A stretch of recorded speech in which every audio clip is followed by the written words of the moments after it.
জাপানের একজন স্বাস্থ্যবিজ্ঞানী গবেষণা করে দেখে প্রত্যেকটা মানুষকে সুস্থ থাকতে গেলে বছরে 1 মাস অন্তত খাবার কমাই দিতে হবে, যেটাকে আমার যুবক ভাইয়েরা ইন্টারনেটে খুঁজলে পাবেন।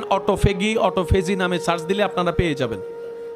উনি বলছেন কোন মানুষ যদি বছরে 12টি মাসের মধ্যে একটা মাস নিজের পেটকে নির্দিষ্ট সময় ক্ষুধার্ত রাখে, তখন সে পেটের ব্যাকটেরিয়াগুলা খাবার না পেয়ে এতদিন 11 মাসের খাবার যে আবর্জনা পেটে জমেছে ওগুলা খাওয়া শুরু করবে। এগুলা যখন খাওয়া শুরু করে মরা কোষ জিন্দা হওয়া শুরু করে। উনি পরামর্শ দিলেন প্রত্যেকটা মানুষকে সুস্থ যদি থাকতে চাও বছরে 1 মাস খাবার নিয়ন্ত্রণ করো। ওনাকে একজনে বলে, ভাই আপনি যে পরামর্শ দিয়েছেন এটা তো মুসলমানরা 1400 বছর ধরে পালন করে আসতেছে। 1400 বছর। বলে যে কি বলো? বলে যে হ্যাঁ, মুসলমানরা, আপনি যেটাকে অটোফেজি বলছেন, মুসলমানরা সেটাকে সোম বলে, রোজা বলে। চিৎকার দিয়ে বলেন সুবহান।